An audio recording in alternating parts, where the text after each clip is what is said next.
तो आज की क्लास में हम लोग जो टॉपिक पढ़ने वाले हैं चैप्टर मोशन में, वो है स्पीड टाइम ग्राफ और velocity time graph. Last class में हम लोगों ने पढ़ा था डिस्टेंस टाइम ग्राफ, जो किसको इंडिकेट करता था, उसका स्लोप, स्पीड को, और वेलोसिटी डिस्प्लेसमेंट टाइम ग्राफ किसको इंडिकेट करता था, वेलोसिटी को। तो आज हम पढ़ने वाले हैं स्पीड टाइम ग्राफ के बारे में। हम यहाँ जानेंगे कि इसका स्लोप किसके बारे में किसको इंडिकेट करता है, इसका एरिया जो आता है वो किसको इंडिकेट करता है, ये सारी चीज़ें हम लोग जानेंगे। ठीक है, चलो। These can be three types of speed time. There can be three types of speed time graph for a moving body. ये there है, ठीक है। क्या मतलब है कि स्पीड टाइम ग्राफ के ना, स्पीड टाइम ग्राफ जो है वो तीन तरह के पॉसिबल केसेस बन सकते हैं। कौन से तीन तरह के पॉसिबल केसेस बन सकते हैं, मैं आपको समझाता हूँ। ठीक है, तो स्पीड टाइम ग्राफ के जो तीन केसेस बन सकते हैं वो ये रहे। पहला, speed time graph when the speed of the body remains constant. तो पहला स्पीड टाइम का वो ग्राफ बन सकता है जब आपकी जो बॉडी की जो स्पीड है वो कह रहा है कांस्टेंट, मतलब आपकी स्पीड जो है वो बदले ना। मतलब 10 मीटर पर सेकंड है तो 10 मीटर पर सेकंड ही रहे, वो 11 मीटर पर सेकंड या 15 मीटर पर सेकंड या 20 मीटर पर सेकंड ना रहे। तो अगर कोई ऐसी कंडीशन आती है तब स्पीड टाइम ग्राफ कैसा होगा। ठीक है, पहला। सेकेंड केस क्या है, स्पीड टाइम ग्राफ बनाना जब जो स्पीड है वो चेंज हो रही है यूनिफॉर्म रेट से, यानी कि यूनिफॉर्म एक्सेलरेशन है बॉडी के पास। अगर आपकी बॉडी के पास यूनिफॉर्म एक्सेलरेशन है, स्पीड चेंज हो रही है। पहला केस है कि स्पीड चेंज ना हो। दूसरा है कि स्पीड चेंज हो, लेकिन जो स्पीड चेंज होने का जो रेट है वो कैसा होना चाहिए, कांस्टेंट, मतलब इक्वल अमाउंट से चेंज होना चाहिए। तो हम उसे यूनिफॉर्म रेट या यूनिफॉर्म एक्सेलरेशन कहते हैं। और तीसरा केस है कि जब बॉडी के पास कैसा हो, स्पीड चेंज हो लेकिन अनइक्वल अमाउंट से चेंज हो, तो उसे हम बोलते हैं नॉन यूनिफॉर्म एक्सेलरेशन या नॉन यूनिफॉर्म रेट से। तो इसमें स्पीड टाइम ग्राफ कैसा बनेगा, इसमें कैसा बनेगा और इसमें कैसा बनेगा। जब स्पीड कांस्टेंट होगी तब स्पीड टाइम ग्राफ कैसा बनेगा, ये हम पढ़ेंगे। जब स्पीड चेंज होगी लेकिन यूनिफॉर्म एक्सेलरेशन के हिसाब से चेंज होगी तब ग्राफ कैसा बनेगा स्पीड टाइम वाला, हम वो पढ़ेंगे। ठीक है, इसके बाद जब आपकी स्पीड जो है वो नॉन यूनिफॉर्म रेट यानी कि नॉन यूनिफॉर्म एक्सेलरेशन है बॉडी के पास, तब आपका स्पीड टाइम ग्राफ कैसा बनेगा, हम वो पढ़ेंगे। ठीक है, अब आइए आगे चलते हैं। The slope of the speed time graph indicate about the acceleration or used to calculate acceleration। क्या मतलब है इसका, जो स्पीड टाइम ग्राफ का जो स्लोप होता है वो किसको इंडिकेट करता है, एक्सेलरेशन को, या एक्सेलरेशन को कैलकुलेट करने के लिए। कहने का मतलब है जैसे कि डिस्टेंस टाइम ग्राफ आपको स्पीड को इंडिकेट कर रहा था उसका स्लोप, वैसे ही स्पीड टाइम ग्राफ का जो स्लोप होगा वो किसके बारे में बताएगा, एक्सेलरेशन के बारे में। ठीक है, The distance traveled by moving body is the area enclosed by the speed time graph और slope and the time axis। क्या कह रहा है मैं आपको समझाता हूँ। ठीक है, देखो वो ये कह रहा है ना कि आपका जो स्लोप है वो और जो टाइम एक्सेस है वो, उसके बीच में जितना एरिया ऑक्यूपाई हो रहा है वो किस चीज की जानकारी देगा, डिस्टेंस की। तो देखो इस ग्राफ में ना दो चीजें पता चलती हैं। एक तो स्लोप हमें क्या बताता है, एक्सेलरेशन के बारे में, और डिस्टेंस हमें पता चल सकता है अगर हम क्या निकाल लें, एरिया निकाल लें। एरिया निकालने का क्या मतलब मैं आपको समझाता हूँ। जैसे ये देखो, जैसे आपका ग्राफ है, ठीक है, ग्राफ है, ये आपकी स्लोप है, ये स्पीड हो गया इधर, ये क्या हो गया आपका, ये स्पीड हो गया इधर, और इधर यहाँ पे क्या हो गया, टाइम हो गया। तो ये जो स्लोप है ये किस चीज को दिखाएगा, एक्सेलरेशन को। और ना ये इस स्लोप और टाइम एक्सिस के बीच में जो एरिया आएगा, जैसे ये वाला एरिया है, ये किसको दिखाएगा बताओ, स्लोप और ये टाइम एक्सिस के बीच में जो एरिया आ रहा है ये किसको रिप्रेजेंट करेगा, डिस्टेंस को। और ऐसा ना क्वेश्चन भी आता है, कहोगे कब करेंगे, अभी हम ये पढ़ लें उसके बाद टॉपिक में क्वेश्चन करेंगे। समझ आ रही है बात, पहले बताओ ये बात क्लियर है, आगे बढ़ रहे हैं। अब पहला केस एक एक करके ना ग्राफ बनाते हैं सबका। Speed time graph when the speed of the body remains constant, मतलब स्पीड टाइम ग्राफ हम लोग बना रहे हैं जब आपकी बॉडी की जो स्पीड है वो कांस्टेंट है, मतलब वो चेंज नहीं हो रही है।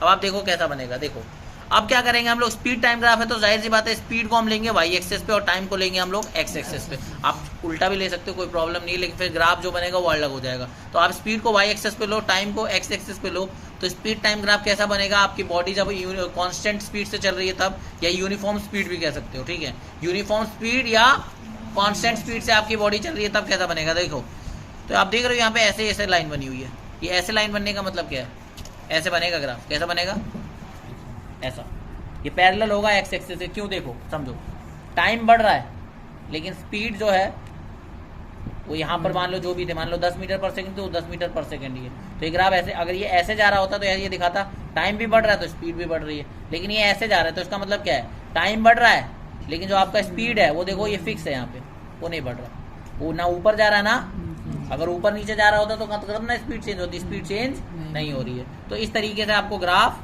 बनाना है। समझ आई बात? आगे चलें।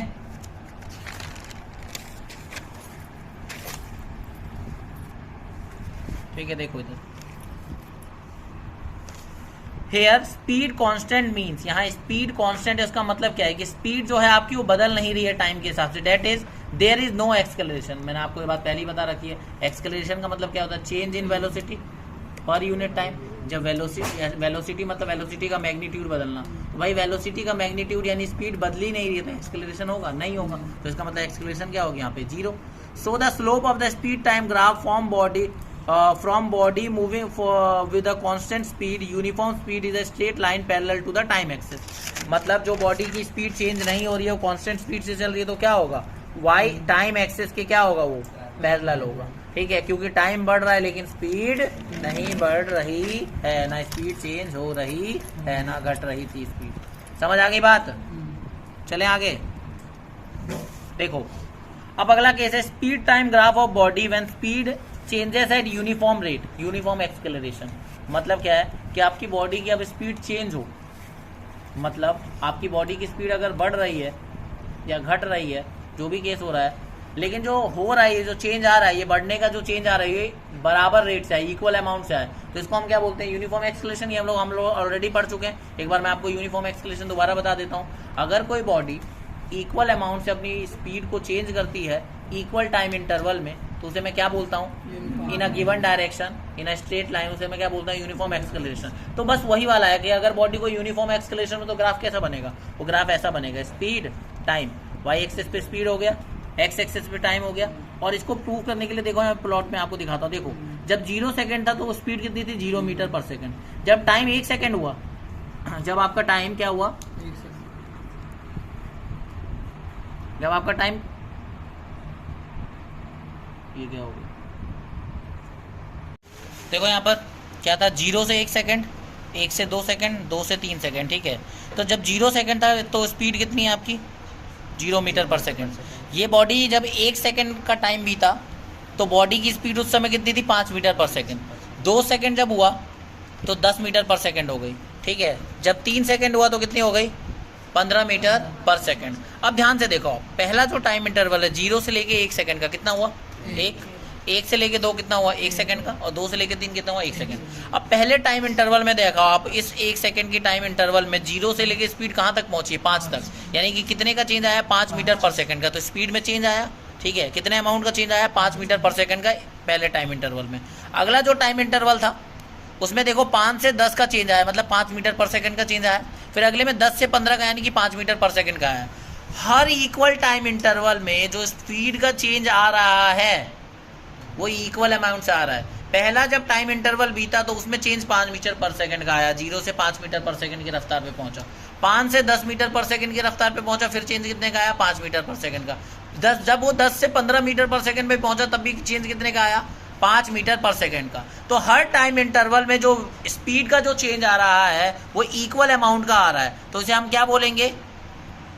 यूनिफॉर्म एक्सेलरेशन की डेफिनेशन यही है कि अगर कोई बॉडी एक स्ट्रेट लाइन में चल रही है गिवन डायरेक्शन में और वो इक्वल अमाउंट की स्पीड चेंज करती है इक्वल टाइम इंटरवल में, तो उसे मैं क्या बोलूंगा? मैं उसे क्या बोलूंगा? Uniform acceleration. तो इक्वल अमाउंट का चेंज आया अगर स्पीड में इक्वल टाइम इंटरवल में, उसे मैं क्या बोलूंगा? Uniform acceleration. आप देख सकते हो पहला टाइम इंटरवल 1 सेकंड का, फिर अगला 1 सेकंड, अगला 1 सेकंड, तो इक्वल टाइम इंटरवल हुआ।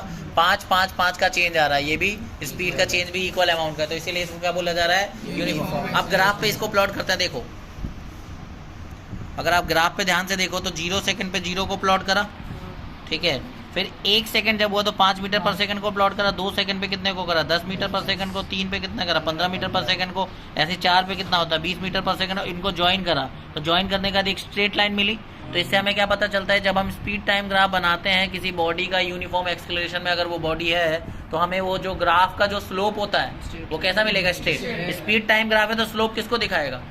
एक्सेलरेशन को, लेकिन जो एक्सेलरेशन है इस बार आप देखो स्ट्रेट लाइन आ रही है कुछ और कैसे आ रही है, ऐसे स्लांटिंग तरीके से।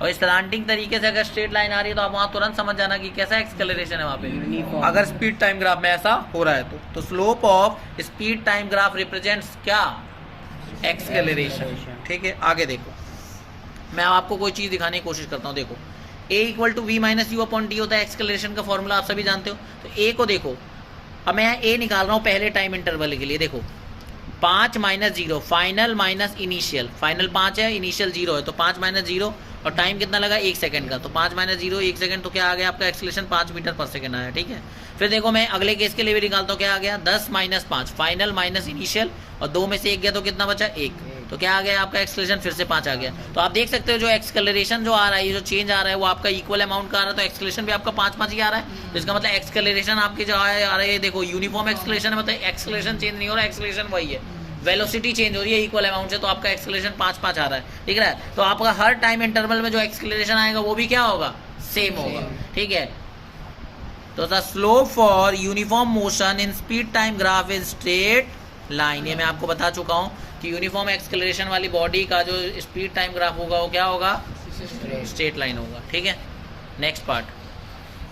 तो अब तीसरा केस डिस्कस करने जा रहे हैं स्पीड टाइम ग्राफ का, जब आपकी बॉडी जो है वो नॉन यूनिफॉर्म एक्सेलरेशन में हो। इसका मतलब जब आपकी बॉडी अनइक्वल अमाउंट की स्पीड चेंज करेगी इक्वल टाइम इंटरवल में। फिर देखो टेबल समझाता हूँ। मान लो 0 सेकंड पे कोई बॉडी 0 मीटर पर सेकंड की रफ्तार थी, मतलब रेस्ट पे थी।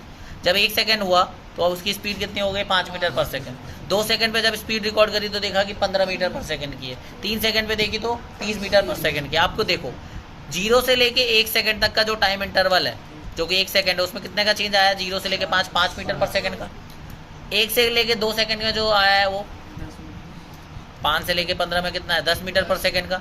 और अगला टाइम इंटरवल में देखोगे तो 15 से 30 यानी कि 15 मीटर पर सेकंड का है। तो हर इक्वल टाइम इंटरवल में आपकी जो वेलोसिटी है यानी कि स्पीड जो है, क्या वो इक्वल अमाउंट की है, अनइक्वल अमाउंट की। यहाँ 5 है, यहाँ 10 है, यहाँ 15 है, तो ये कैसा अमाउंट है, इक्वल अनइक्वल है। तो अनइक्वल स्पीड है इक्वल टाइम इंटरवल में, अनइक्वल स्पीड है इक्वल टाइम इंटरवल में, तो इसे मैं क्या बोलूंगा, नॉन यूनिफॉर्म एक्सेलरेशन। अब इसका ग्राफ बनाने की कोशिश करिए। देखो देखो, तो पहले सेकंड में 5, दूसरे सेकंड में कितना हो गया 15, तीसरे सेकंड पे 30। तो आप देख रहे हो ग्राफ स्ट्रेट ना जाने की जगह ऐसे क्या हो रहा है, कर्व मुड़ रहा है। तो ये मुड़ रहा है, तो इसे क्या बोलेंगे कि यूनिफॉर्म नॉन यूनिफॉर्म एक्सेलरेशन का स्पीड टाइम ग्राफ कैसा होता है, कर्व लाइन। कैसा होता है, तो लिखा हुआ भी है slope of speed time graph for non uniform acceleration is a curve line. अब इसके बाद देखो नोट में आपको कोई बात बताई हुई है। नोट में क्या बात बताई है, we can write the word velocity in place of speed in the above graph, so we can also say that the velocity time graph for non uniform acceleration is a curved line called parabola। एक बात समझ लो, simple है, जहाँ पे आप speed लिख रहे हो आप ना वहाँ पे वेलोसिटी भी लिख सकते हो, तब भी उससे आपको कोई केस इतना फर्क नहीं पड़ेगा। वेलोसिटी टाइम ग्राफ अगर आप बना रहे हो नॉन यूनिफॉर्म का तब भी वो कर्व लाइन ही आएगा, और अगर आप वेलोसिटी टाइम ग्राफ बना रहे हो यूनिफॉर्म एक्सेलरेशन का तब भी वो क्या आएगा, स्ट्रेट लाइन आएगा। अगर आप स्पीड की जगह वेलोसिटी भी लिखते हो तो कोई वो नहीं पड़ता। तो हम कह सकते हैं कि स्पीड टाइम ग्राफ को हम लोग क्या बोलते हैं, वेलोसिटी टाइम ग्राफ। कल जो हमने पॉइंट पढ़ा था वही वाली बात बता रहा हूँ, ठीक है, कोई दिक्कत यहाँ पे। अच्छा, शॉर्ट में हम लोग वेलोसिटी टाइम को वीटी ग्राफ या एसटी ग्राफ भी बोलते हैं। मतलब वीटी ग्राफ मतलब वेलोसिटी टाइम ग्राफ या स्पीड टाइम ग्राफ। कोई डाउट यहाँ तक? चलो अब इसके बाद हम जो करने जा रहे हैं एक क्वेश्चन, ठीक है, इसी टॉपिक को समझने के लिए ग्राफ वालों को कैसे करते हैं, ठीक है, एक क्वेश्चन करने जा रहे हैं। तो चलो वो क्वेश्चन हम लोग करते हैं, ग्राफ से रिलेटेड है। क्वेश्चन क्या है, study the speed time graph of a body given here. ये आपको ग्राफ दिया हुआ है, स्पीड टाइम ग्राफ है। देखो ये वाई एक्सेस है, ये एक्स एक्सेस है, इसे वाई एक्सेस पे स्पीड लिया मीटर पर सेकंड में और टाइम को लिया है, ठीक है। यहाँ पे एक बॉडी का दिया हुआ और आपको क्या करना है, इन क्वेश्चनों के क्या देना है, जवाब देने हैं, ठीक है। मैं आपको एक बार ग्राफ थोड़ा सा पास से दिखा देता हूँ, आप देख लो यहाँ पर इस ग्राफ में एक्चुअल में क्या हो रहा है। अगर आप ध्यान से देखो पास से ग्राफ को, तो ये बॉडी पहले अपनी स्पीड को बढ़ाती है, उसके बाद स्पीड बढ़ना बंद हो जाती है, फिर वो स्पीड क्या हो जाती है, घटना बंद हो जाती है, ठीक है। मैं आपको स्टडी करना सिखाता हूँ, देखो कैसे। ये आपका एक्स एक्सेस है, ये आपका वाई एक्सेस है। ये चीज़ आपको क्या दिखा रही होगी, एक्सेलरेशन। तो ये जितना भी स्लोप बन रहा है आपका क्या है, एक्सेलरेशन है। अब ध्यान से देखो, जब 0 सेकंड था तब आपकी एक्सेलरेशन कितने, मतलब आपकी स्पीड कितनी थी, 0 मीटर पर सेकंड। अब 4 सेकंड पे अगर आप गौर करो, 4 सेकंड पे, तो यहाँ पर आओ, 4 सेकंड पे स्पीड कितनी है, 6 मीटर पर सेकंड है। तो आप अगर खुद ध्यान से देख पा रहे हो तो 4 सेकंड पे जो आपकी स्पीड है, 4 सेकंड पे आपकी स्पीड कितनी है, 6 मीटर पर सेकंड की। तो यहाँ पर एक्सेलरेशन क्या आ रहा होगा, फाइनल आपकी 6 है, इनिशियल आपकी क्या रही होगी 0, तो 6 माइनस 0 अपॉन में टाइम कितना लगा 4, डिवाइड करोगे तो 1.5 आ गया। तो आपको पता चल रहा है यहाँ पे आपकी स्पीड बढ़ रही है। देखो 0 सेकंड पे 0 थी, 4 सेकंड पे कितनी हो गई स्पीड, 6 हो गई। तो यहाँ पर ये रिप्रेजेंट कर रहा था क्या कि ये बढ़ रही है। फिर उसके बाद देखो यहाँ से 4 सेकंड पे स्पीड कितनी है अभी, 6 मीटर पर सेकंड। जब 10 सेकंड समय आया तो भी कितनी थी, देखो 6 मीटर पर सेकंड। इस दौरान क्या रहा, स्पीड नहीं, आपकी जो स्पीड है बढ़ी क्या, 4 सेकंड पे भी 6 मीटर पर सेकंड ही दिखा रही है और 10 सेकंड पे भी कितनी दिखा रही है। इसका मतलब 4 सेकंड से लेके 10 सेकंड के बीच में कोई स्पीड का चेंज नहीं आया। मतलब ये क्या दिखा रहा होगा, कांस्टेंट स्पीड को, यूनिफॉर्म स्पीड को। मतलब यहाँ एक्सेलरेशन क्या रहा होगा 0, लेकिन यहाँ से लेके यहाँ तक बढ़ा है। यहाँ देखो 10 सेकंड पे स्पीड थी 6 मीटर पर सेकंड, लेकिन जब 16 सेकंड पे पहुंचे तो स्पीड कितनी हो गई 0 मीटर पर सेकंड। तो यहाँ पर स्पीड घटी है, 6 से कहाँ पहुंची है 0 पहुंची है, कितने देर में 10-16 मतलब 6 सेकंड के अंदर अंदर। तो यहाँ पर बताइए एक्सेलरेशन हो रहा है, लेकिन कैसा एक्सेलरेशन है, नेगेटिव एक्सेलरेशन है, रिटार्डेशन है। समझ आ रही है बात, ठीक है। चलो अब ना इसी से जो मैंने आपको समझाया ना, इसी हिसाब से ना क्वेश्चंस हैं। क्वेश्चन देखो, what type of motion is represented by ओए। कह रहा है कि ओए आपको कैसा मोशन रिप्रेजेंट कर रहा है, ओए कैसा मोशन रिप्रेजेंट कर रहा है, चलो बताओ खुद देखो ना। ओए जो है ओए जो है आपका स्लोप है, वो क्या रिप्रेजेंट कर रहा है, यहाँ पर ये स्लोप है, स्पीड टाइम ग्राफ को तो एक्सेलरेशन करेगा। आप खुद देखो जो स्पीड है आपकी 0 से 4 सेकंड के बीच में कितनी, 0 सेकंड पे 0 थी और 4 सेकंड पे कितनी हो गई 6। तो आपका एक्सेलरेशन इक्वल अमाउंट से चेंज हो रहा है। स्ट्रेट लाइन आ रहा है तो स्ट्रेट लाइन है मतलब यूनिफॉर्म एक्सेलरेशन होगा। स्पीड टाइम ग्राफ है और स्ट्रेट लाइन स्लोप आ रहा है ऐसे, तो क्या होगा, अभी तो बढ़े यूनिफॉर्म। तो ओए क्या रिप्रेजेंट कर रहा है, यूनिफॉर्म। तो ओए रिप्रेजेंट्स यूनिफॉर्म एक्सेलरेशन, ठीक है। आगे देखो, समझ आया।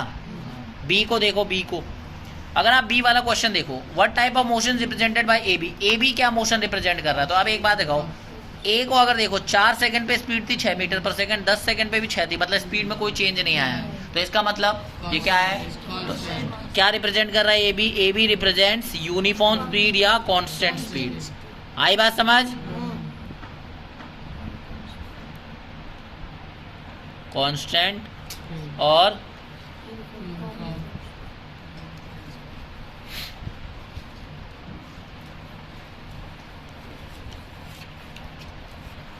ठीक है। सी, कौन सा मोशन बी सी रिप्रेजेंट कर रहा है, ये बी और सी, बी सी ये वाला स्लोप। तो आप ध्यान देखो स्पीड घटी है और स्ट्रेट लाइन ही है अभी भी, लेकिन बस ये फर्क है कि यहाँ घटने को शो कर रहा है। तो जब भी स्पीड घटती है और स्पीड टाइम ग्राफ में अगर कोई स्पीड ऐसे घटते हुए दिखाई दे रही है, ऊपर से नीचे की तरफ आते हुए दिखाई दे रही है, आप तुरंत समझ जाओगे कि किसको रिप्रेजेंट कर रहा है, negative acceleration. Uniform negative acceleration, मैं ये भी कह सकता हूँ यूनिफॉर्म रिटार्डेशन है। तो इसका मतलब क्या हो जाएगा answer, BC represents uniform retardation, uniform या फिर हम नेगेटिव एक्सेलरेशन भी कह सकते हैं, ठीक है। हाँ वो भी कह सकते हैं, डेक्लेरेशन भी। D, find out the acceleration of the body. आपको एक्सेलरेशन निकालना है, एक्सेलरेशन यहाँ ओए के बीच में हुआ था, एक्सेलरेशन निकालना है। तो देखो एक्सेलरेशन का फॉर्मूला क्या होता है, v माइनस यू अपॉन में t। तो यहाँ पर आप खुद देखो, ए के केस में v माइनस यू देखोगे तो यहाँ पर आपका जो एक्सेलरेशन होगा वो क्या होगा। देखो एक्सेलरेशन निकालने के लिए एक चीज और थी, आपकी स्पीड होनी चाहिए। तो चेंज कितने का आया है, देखो ये वाला चेंज आया ना आपका, और ये वाला ओ ए डी वाला चेंज है कितने का, 6। चेंज कितने का, 6 का ये ना, 6 माइनस 0 अपॉन में टाइम कितना है 4 सेकंड। तो यानी कि 6 अपॉन 4 कितना हो जाएगा, 1.5 मीटर पर सेकंड स्क्वायर। एफ क्वेश्चन देखो, मतलब ये डी था ना, नहीं डी था, ई। रिटार्डेशन करना है, रिटार्डेशन तो आपका इसके बीच में हुआ है। रिटार्डेशन कहाँ हुआ है, यहाँ हुआ है। BC के बीच में। तो आप देखो B पे कितना था, 6 मीटर पर सेकंड था, ठीक है। C पे कितना है, C पे 0 है स्पीड, तो इसका मतलब कितने का चेंज आ रहा है, तो रिटार्डेशन में आप लिख लो, रिटार्डेशन में कितने, देखो 6 का चेंज है स्पीड में, अपॉन में टाइम कितना लगा, 10 से 16 में कितना हो गया, 10 से 16 कितने का चेंज है, 6 सेकंड का, और 6 से 6 कट जाएगा तो कितना आ जाएगा, 1 मीटर पर सेकंड स्क्वायर। आप कहोगे आप माइनस का, पास क्वेश्चन मैंने रिटार्डेशन लिखा है, एक्सकलरेशन लिखता तब क्या आता आंसर, तो मैं रिटार्डेशन को थोड़ा माइनस में लिखूंगा, रिटार्डेशन तो खुद ही माइनस का होता है, ठीक है। तो जब रिटार्डेशन लिखे तब माइनस शो करने की जरूरत नहीं है, लेकिन ये एक्सकलरेशन लगते है तो आपको करते। एफ पार्ट कह रहा है, पता है क्या, एफ में क्या निकालना है, डिस्टेंस निकालना है आपको। अब आप देखो डिस्टेंस कैसे निकालेंगे, मैंने आपको बताया था स्पीड टाइम ग्राफ में ना जो स्लोप होता है और उसके टाइम एक्सिस के बीच में जो एरिया होता है, अगर ये मैं पूरा एरिया निकाल दूं तो क्या निकलेगा, डिस्टेंस निकलेगा। तो सबसे पहले ना आप OAD का एरिया निकालो, तो एरिया ऑफ OAD कितना होगा बताओ, OAD ट्राइंगल का एरिया कितना होगा, half into base into height, तो हाफ बेस कितना है, ये देखो बेस ये हो गया 4, इंटू में हाइट कितनी हो गई, हाइट हो गई तुम्हारी ये 6, तो आ जाएगा कितना 12, तो 12 मीटर ये हो गया तुम्हारा, ठीक है, ठीक है 12 मीटर आया अपना। अब इसके बाद ये वाला निकालो, ये जो आपका रेक्टेंगल बन रहा है, ठीक है, एरिया ऑफ रेक्टेंगल ABED क्या हो जाएगा, लेंथ इंटू ब्रेथ, तो लेंथ आपकी कितनी हो गई, देखो 6 इंटू ब्रेथ कितनी हो गई, 4 से 6, अब ये स्क्वायर शेप हो गया, मैंने गलती से अब रेक्टेंगल बोल दिया, क्या करूँ, ठीक है 6 और ये भी 6 हो गया, तो क्या हो जाएगा, आप ABD लिख लो बस, 36 मीटर हो गया, ठीक है। अब इन्होंने पूछा क्या था, अच्छा A to B बोला था, ओहो मैंने ज़्यादा ही निकाल दिया, मैंने देखो यहाँ पर ना और A to B का उन्होंने पूछा था, तो A to B का ये हो जाएगा, बस मुझे इतना ही एरिया निकालना पड़ेगा, मैंने क्वेश्चन पूरा नहीं रीड किया था, A to B का पूछा है, तो A to B का तो इतना ही एरिया होगा। अगर ये O to A पूछते तो ये हो जाता, लेकिन अगर A to B पूछा है तो, और मान लो अगर B to C भी पूछ लेते तब क्या आ जाता, चलो निकाल ही लेते, तो फिर एरिया आ जाता है इसका, BEC ट्राइंगल का एरिया निकाल लेते, तो वही आंसर होता हमारा, वही डिस्टेंस होता, वही क्या होता हमारा, क्योंकि स्पीड टाइम ग्राफ में हम लोग एरिया निकाल के निकालते हैं, और ऐसा क्वेश्चन है NCERT में भी और पूछा भी जाता है, तो इसका भी हो जाएगा हाफ इंटू बेस कितना है 10 से 16, ये बेस हो गया 6, इंटू में हाइट कितनी हो जाएगी 6, 18 आ जाएगा, 18 मीटर आ गया आपका, ठीक है। तो यहाँ पर पूछा A to B का था, A to B का अगर आप देखोगे तो A to B का क्या आ जाएगा, ये आपका बेस हो गया, मतलब ये मैंने इतना एरिया निकाल लिया, जो अभी आपका ये स्क्वायर, मतलब जो स्क्वायर ये जो आपका पॉलीगन बन रहा है इसका एरिया निकाल लिया, क्योंकि स्लोप देखो ये स्लोप है और टाइम एक्सेस, स्लोप और टाइम एक्सेस के बीच में जो पार्ट है उसका एरिया निकाल लो, वही मैंने निकाला यहाँ पर, लेंथ इंटू ब्रेथ लगा के 6 इंटू 6 या साइड इंटू साइड लगा के 36 मीटर आ जाएगा, तो जो क्वेश्चन में पूछा गया था उसका आंसर क्या हो जाएगा 36 मीटर। क्लियर।